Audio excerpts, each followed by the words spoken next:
Salut à toutes et tous, bienvenue sur votre télé locale pour cette balade de l'été consacrée à l'Escapardenne. L'Escapardenne, ce parcours pédestre de 106 km situé à cheval sur le Grand-Duché du Luxembourg, mais également sur la province de Luxembourg. Un parcours absolument magnifique en 5 étapes que nous allons vous faire découvrir à travers les différentes richesses qu'il propose, et ce, dès ce premier épisode. Cette première étape de l'Escapardenne nous emmènera de Koutenbach à Clairvaux, un tronçon de 25 km et demi, soit le plus long de ce trek. En passant par le château de Schoetbourg ou encore le village de Lelingen, nous découvrirons plusieurs sites incontournables de ce tronçon, marqués notamment par le cercle solaire du Kiespelt.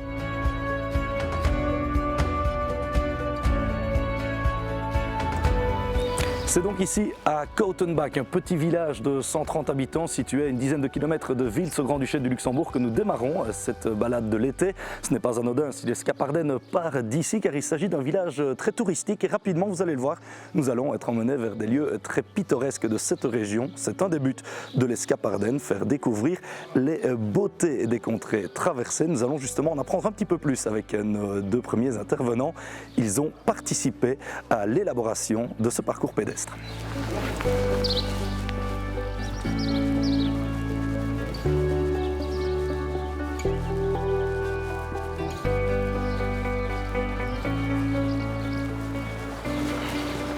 Bonjour Claude, Sébastien. Bonjour Antoine. Salut. Salut. Bienvenue à Koutenbach. Merci. Donc Sébastien S du Parc naturel des Deux Ourtes, oui. Claude Schilz de l'association Naturumwelt. Voilà, vous avez tous les deux travaillé à l'élaboration de cette Escapardenne. Alors Sébastien, peut-être nous raconter un petit peu la genèse de cette randonnée. Comment a-t-elle été créée et pourquoi? En 2-3 mots, donc, c'est le Parc naturel des Deux Ourtes et la fondation Elefir Natur, Naturumwelt, qui est un peu le pendant de Natogora au Luxembourg.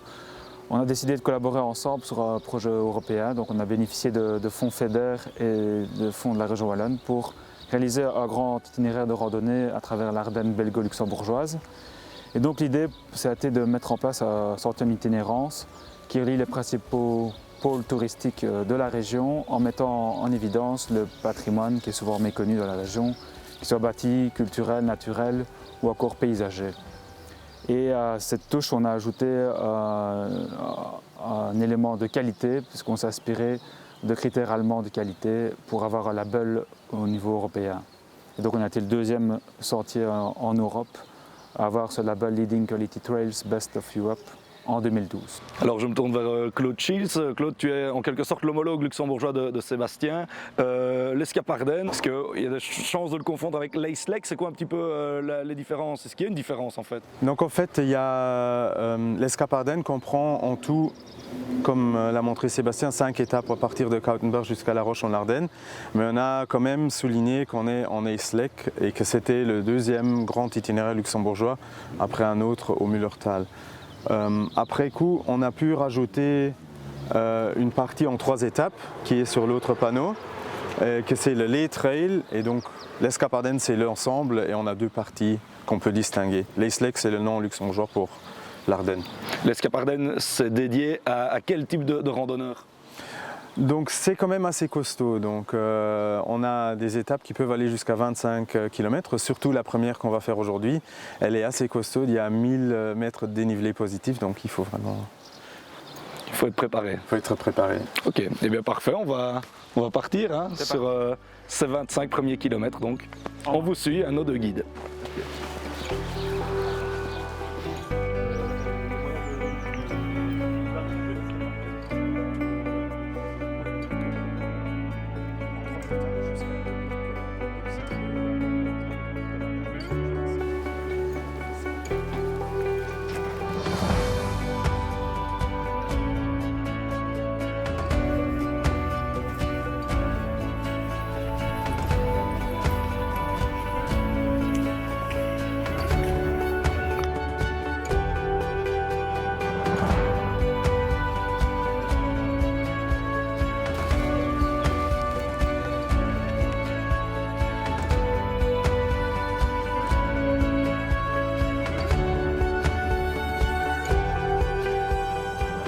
En venant ici, on a quand même fait déjà 4 km d'une grande montée et une grande descente.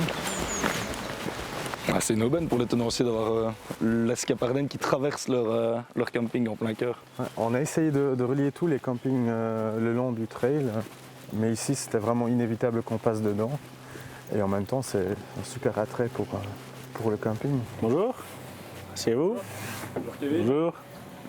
Ça va? Ça va et vous? Ça va, ça va. Très bien. Alors, tu es le responsable du camping ici à Koutenbach. À ce jour, c'est encore mes parents les responsables et je compte que dans quelques années, je vais reprendre la succession.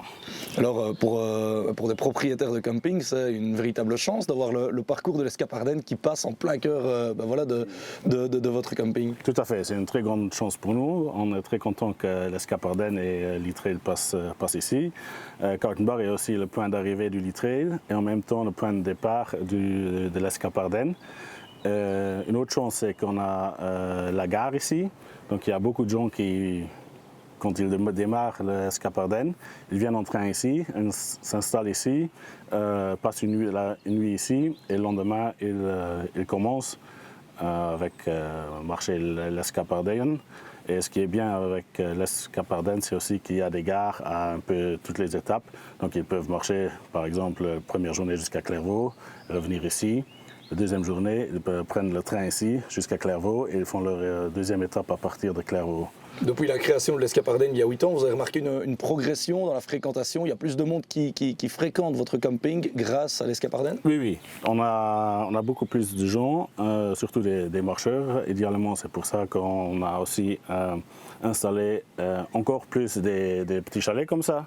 Parce que les marcheurs qui arrivent ici, et c'est des gens simples et ils n'ont rien avec eux niveau matériel. Ils n'ont pas à manger ni à boire, donc ni une tente.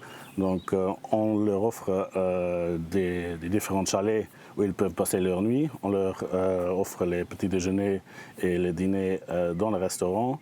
Et on voit de plus en plus chaque année une progression des gens qui font l'Escapardenne. Nickel, merci en tout cas de nous avoir reçus dans votre camping. On va poursuivre l'itinéraire. Merci d'être venu. Merci aussi Kevin.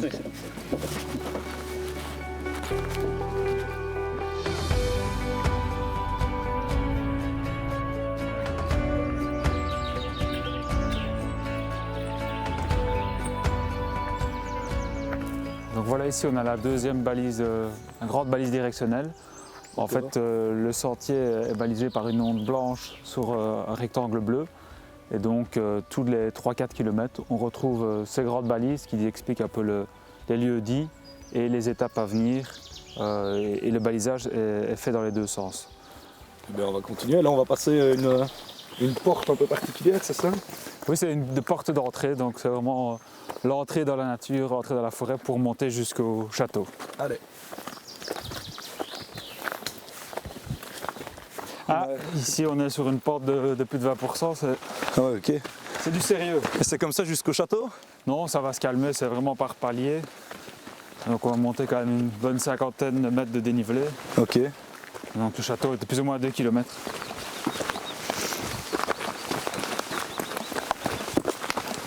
On ne monte pas avec de simples baskets ici. Ah non, il faut des crampons. Ouais. Surtout qu'on est sur des crêtes rocheuses. Et donc dès qu'il y a un peu d'humidité ou qu'il a plu, c'est assez glissant. Alors, tu te sens comme une écrivisse? Pourquoi comme une écrivisse? C'est le sentier des écrivisses. D'accord. Qui mène vers? Le Schieberich, le château, premier château. Ah, donc apparemment, le châtelain, il a surpris des paysans en train de pêcher des écrevisses. Et comme punition, il les a fait construire ce chemin. Ok. Donc c'est un chemin historique. Et le château, je suppose que c'est un des points d'intérêt principaux de cette étape?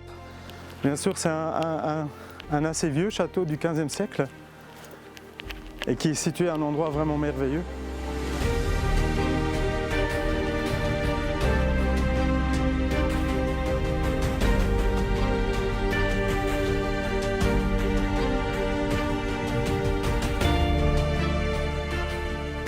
Et donc ce château, qu'est-ce qu'il a de particulier, Claude? Mais il se trouve en plein milieu de la forêt. Donc on est à 5 km de Koutenbach, on est à 5 km d'Alschat, il se trouve en plein milieu de la forêt. C'est un château qui a été construit en différentes phases à partir du XVe siècle. Ce qui est vraiment dans son historique, ce qui est bien, c'est que ça a été pendant un peu de temps une auberge de jeunesse qui a été inaugurée juste avant la Deuxième Guerre mondiale, qui malheureusement pendant la Deuxième Guerre mondiale a été récupérée par la jeunesse hitlérienne et qui a été détruite fin de Deuxième Guerre mondiale, reconstruite. Elle est malheureusement propriété privée. Donc il n'y a pas moyen de la visiter. On ne peut pas la visiter, mais on peut savourer l'endroit, vu qu'on se trouve vraiment sur un aplomb rocheux en plein milieu de la forêt. Et c'est un des... Donc Sébastien l'avait mentionné déjà avant, on a essayé de relier les attractions culturelles et naturelles. Donc c'est une des attractions culturelles. Et on va passer après dans un endroit d'une réserve naturelle aussi. Le sentier relie les différents points d'intérêt. D'accord. Eh bien, on va aller voir ça. C'est par où la suite? C'est par là. Eh bien, allons-y. Après la montée, La descente. Elle va faire du bien.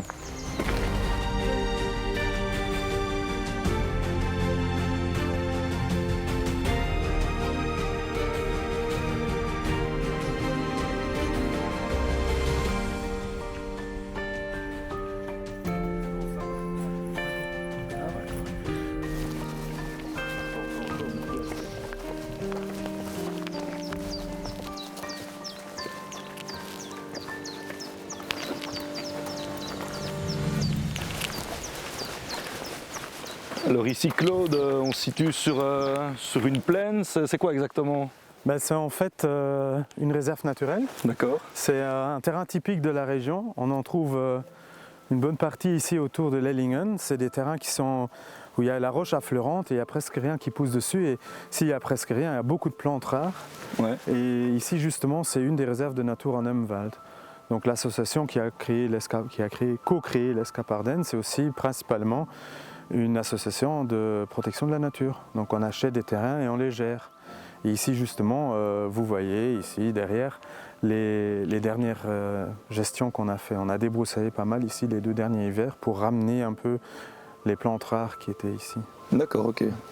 Un endroit qui est parfois habité par des moutons, non? Oui, il y a justement, on est juste après le grand troupeau de moutons qui était 300 têtes, qui sont restés quelques jours ici et qui ont un peu fait table rase. On a une belle vue ici, on devrait profiter un petit peu de ce banc qui a l'air très confortable, non? Et ça fait partie de l'Escapardenne, ce genre de mobilier? Oui, c'est un banc assez spécial qui est bien pour se coucher dessus. On en a établi tout au long du trajet de l'Escapardenne, les 2 côtés de la frontière. Ouais. Et ça nous permet de savourer la vue dans une réserve naturelle. Vue sur 2 villages du Kiespelt, de la région dans laquelle on se trouve. Okay. C'est le village de Wilverwils, le village de Pinch et le haut du village de Lellingen d'où on vient. D'accord.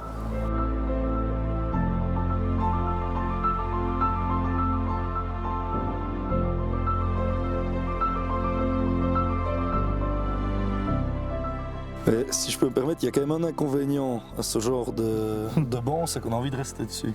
Et si on veut continuer, parce que là on n'est même pas encore à la moitié de l'étape. On est presque. Allez, alors on va continuer. C'est parti. C'est reparti même. Hop. Alors quant à nous, on va traverser la vallée pour se rendre là-bas. Prochain point d'intérêt où nous allons nous rendre avec Sébastien et Claude.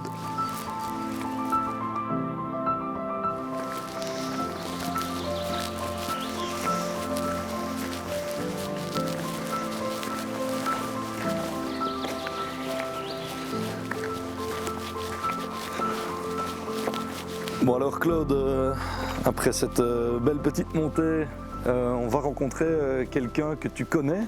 Qui est-ce? Donc c'est monsieur Alvin Geimer. Il habite dans la commune, il était instituteur et il s'est engagé beaucoup pour sa commune pour faire de la publicité sur le patrimoine bâti, patrimoine culturel. D'accord. Et il va nous raconter quelque chose sur cet endroit, point de vue magnifique qu'on a ici. Eh bien, allons le rencontrer. Bonjour monsieur Geimer. Bonjour. Alors, pouvez-vous nous expliquer où on se trouve? Pourquoi ici c'est un endroit spécial au Grand-Duché du Luxembourg? C'est le seul point d'intersection entre un méridien de longitude et un parallèle de latitude au Luxembourg. Cette ligne-ci marque 50 degrés nord et cette ligne à 6 degrés est. C'est le seul point d'intersection entier au Grand-Duché. Pourquoi avez-vous choisi de mettre ça en valeur, en avant? C'est le seul point à Luxembourg au Luxembourg et c'est un peu pour la commune, c'est une chose unique.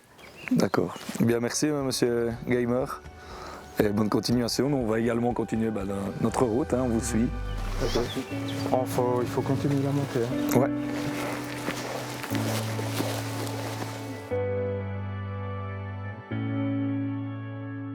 Ah, c'est donc l'abbaye de Clairvaux qui s'érige là-bas, sous nos yeux. Ça a de la gueule, comme on dit. Ouais.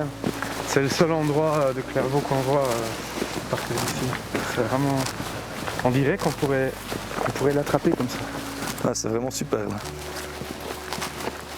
Mais elle a été fraîchement restaurée. Quand on a créé l'Escapardenne, elle était en cours de restauration. On va faire une petite photo quand même, ça vaut le coup.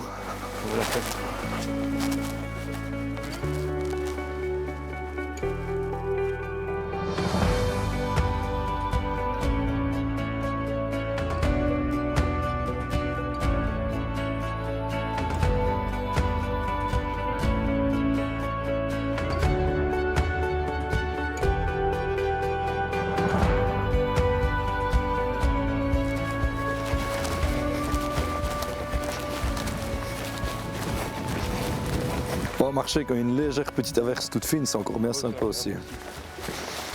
Puis après, tu es content de savourer ta fin de journée. Ouais, clairement.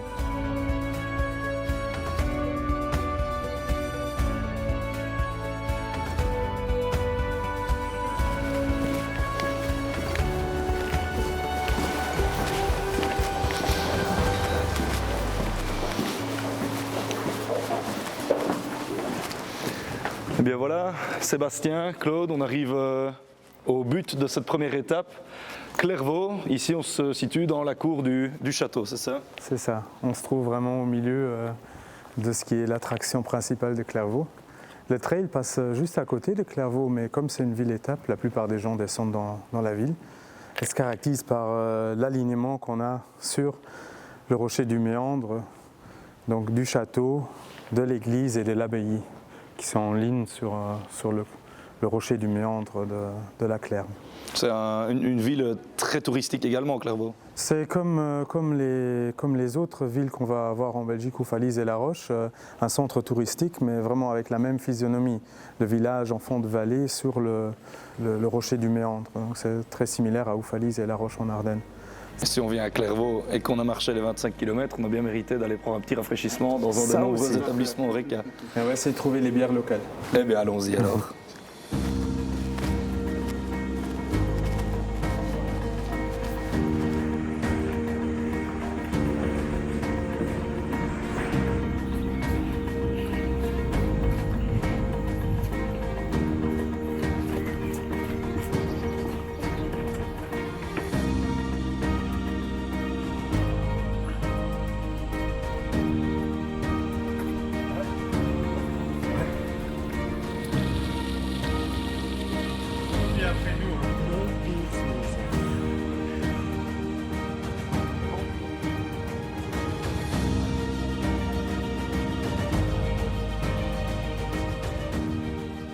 Et sur une petite touche rafraîchissante que nous allons conclure cette première étape de l'Escapardenne ici à Clairvaux avec une pils luxembourgeoise, hein, messieurs. On se retrouve lundi prochain pour la seconde étape Clairvaux à Solborn. À très bientôt sur votre télé locale. Prost. Prost.